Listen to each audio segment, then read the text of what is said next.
About how a neural network works.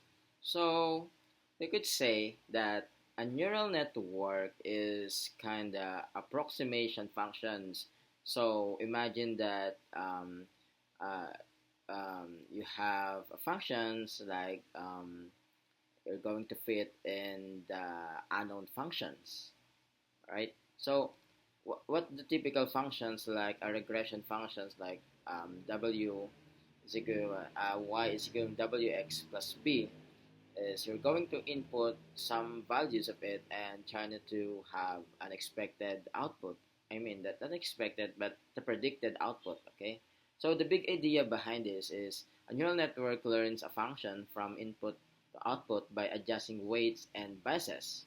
So by tweaking and adjusting weights and biases over time, like in the formula of linear regression, like the y is equal to wx plus b, the w there and b is adjusted over time, so it could align into the data that we're trying to predict. So any data that you could plug in there in that equation could produce the predicted output.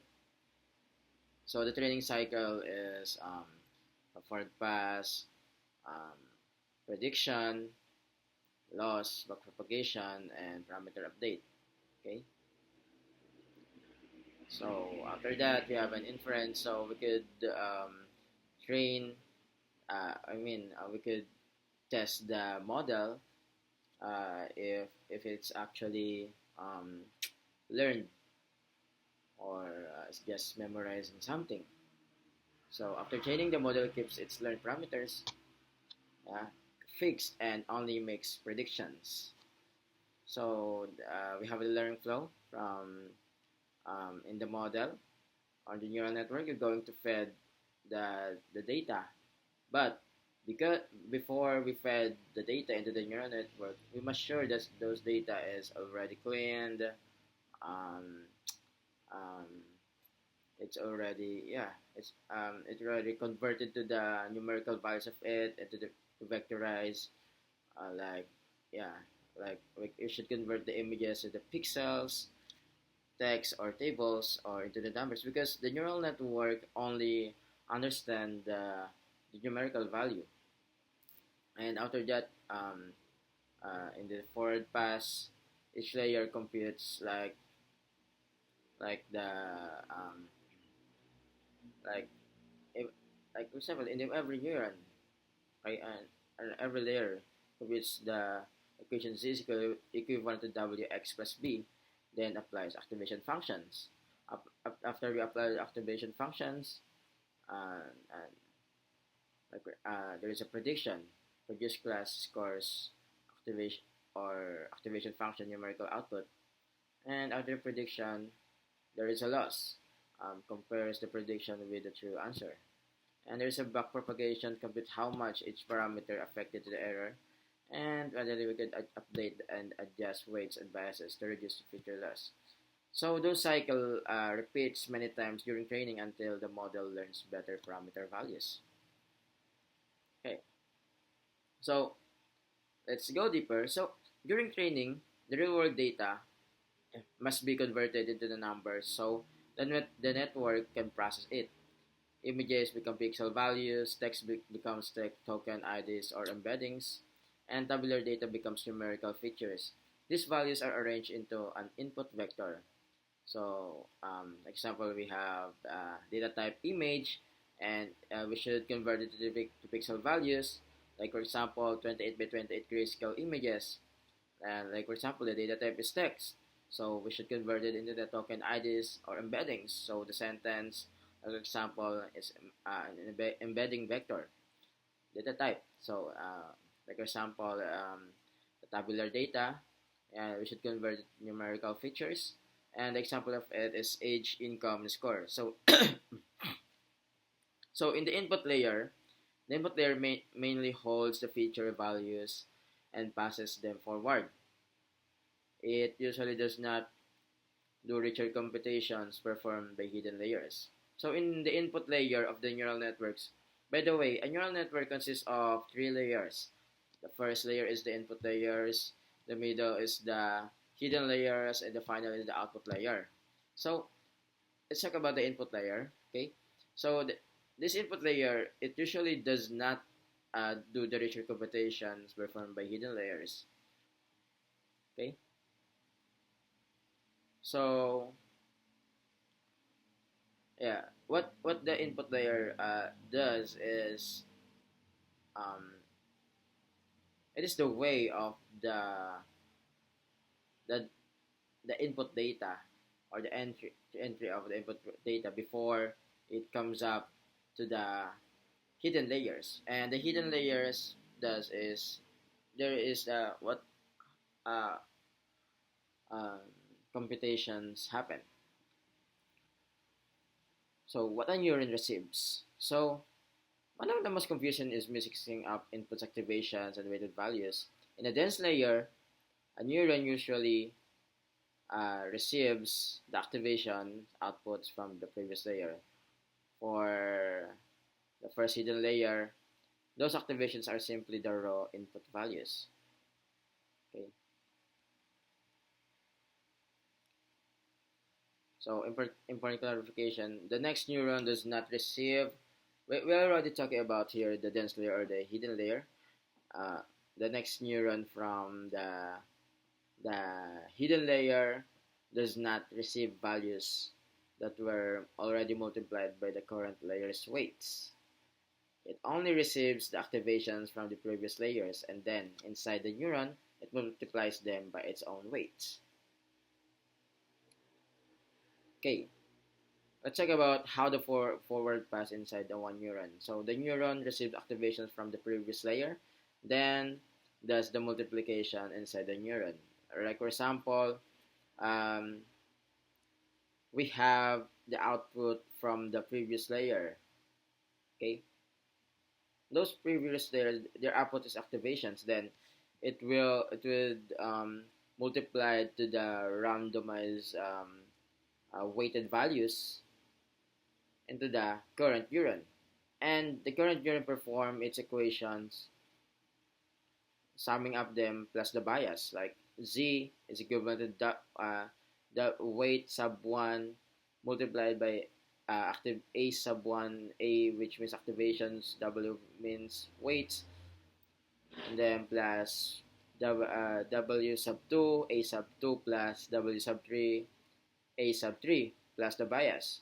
And after those computations, summation of the neurons, then we will have an activation functions, convert it to, so so the so the neuron which ends up to nonlinearity. So activation functions promotes nonlinearity because the actual data or the real world data is not a linear. So the step one is linear combination. The neuron computes z, but like I said, computes z is equivalent to w sub 1, a sub 1 plus w sub 2 multiplied a sub 2 plus w sub 3 multiplied by a sub 3 plus the bias or the b, where the a sub 1, a sub 2, and a sub 3 is the activations from the previous layer. So what's activation? The neuron applies the activation function to produce the function of a is equivalent to f of z. That activation becomes the signal sent to the next layer. So we have a common activation functions called ReLU, sigmoid, tan, and yeah. So activations such as ReLU, sigmoid, and tan make the network nonlinear. Without them, stacking many layers would still behave like one like um like one large linear transformation. It's just like linear transformation. And actual data is not like that. Actual data has a curve, right? So that's why we call the neural network as the approximation functions, we try to build the functions that could predict every data inside of it. Let's talk about the dense layer connectivity. So let's say we have the previous layer activation A sub 1, A sub 2, A sub 3, and next layer or the next layer neurons N sub 1, N sub 2, N sub 3, and N sub 4. So one neuron, like for example, in the next neurons would compute um, W sub 1 multiplied by A sub 1 plus W sub 2 multiplied by A sub 2 plus W sub 3 multiplied by A sub 3 plus B. So a fully connected layer is called dense because every neuron in the next layer receives all activations from the previous layer. Think of it like in the there's an activation functions from the previous layers connected in every uh, next layer neurons. So like for example, A sub 1 is connected to N sub 1, N sub 2, N sub 3, N sub 4. So like example, in important check. In a dense layer, does one neuron usually receive one feature only or all outputs from the previous layer? The question is, does one neuron usually receive one feature only or all outputs from the previous layer? The answer is all outputs from the previous layer. So the current, like for example, the current neuron, it does not only receive one feature. It receives all features from the previous layer. Like for example, if the previous layer has three outputs,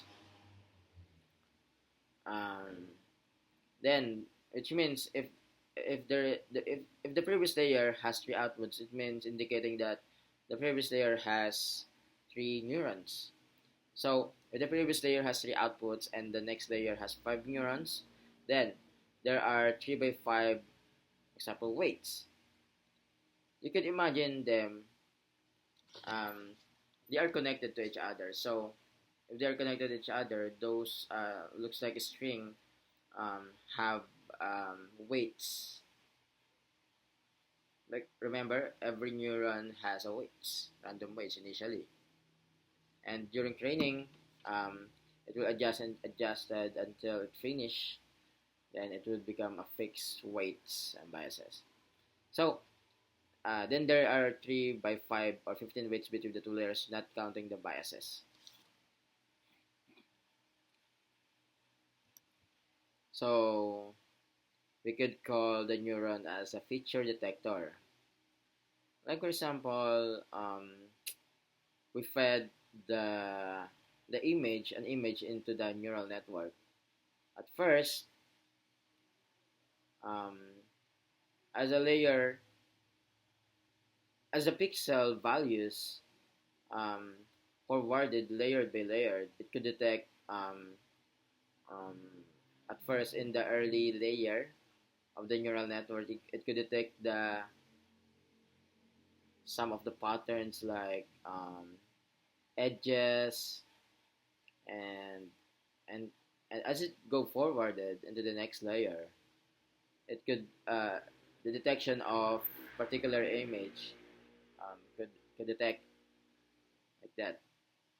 So edge or shapes and until um, it could all of the it could detect as a particular object. So weights show how strongly a neuron responds to different incoming patterns. Like for example, if we have an edge, um, its values is 0.7 and the weight is 0.5. And like example, we have a texture 0.9 and its weight is 0.8. And then it's 0.3 and weight is um, 0.2. So the interpretation of it is um,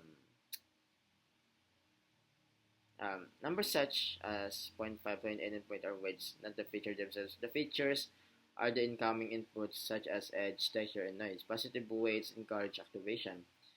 Negative weights suppress it. So it means if we have um, positive weights, it encourage activation. It will light up. It could influence the results or the next layer for detecting patterns like edge texture.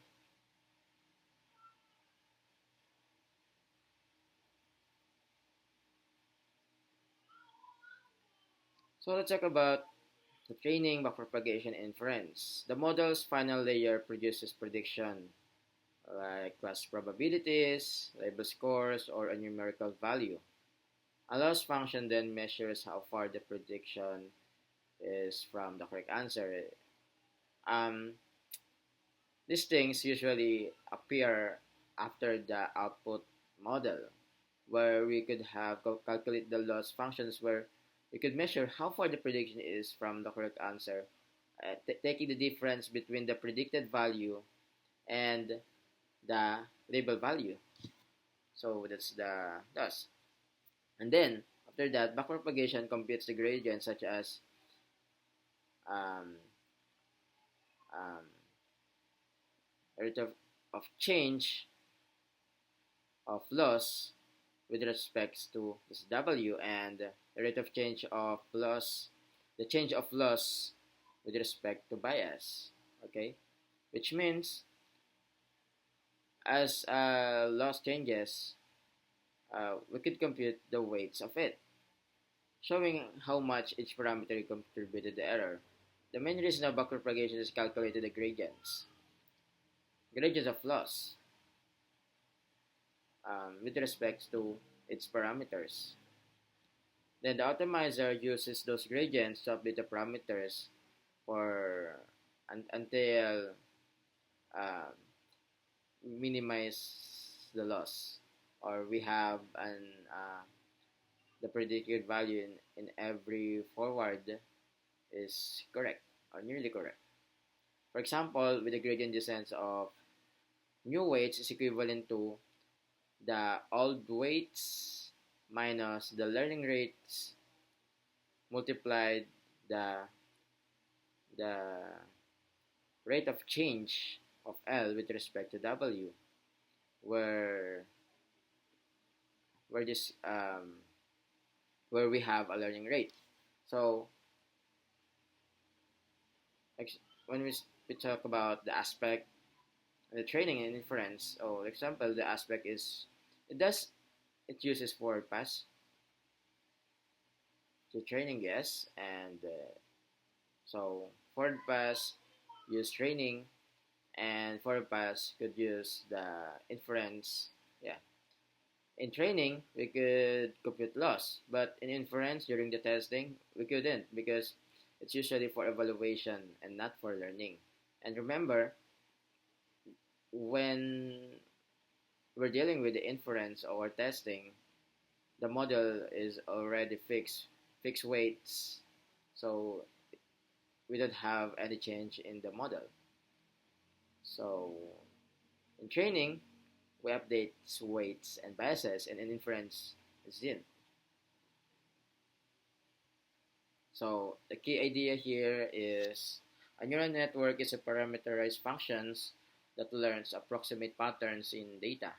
It combines linear transformations, Wx plus b with a linear activation function, so it can learn complex decision boundaries and mappings. So to sum up, a neural network learns approximate functions from input to output by adjusting weights and biases during training through forward pass, loss computation, backpropagation, and optimization. After training, it uses a learned parameter to make predictions on new data. And I think that's it. And is that ends here because we called her optimization. we optimize the model by increasing the precision, the accuracy, while minimizing the error of it. Maximizing the accuracy and precision while minimizing the wrong predictions of the model. And I think that's it.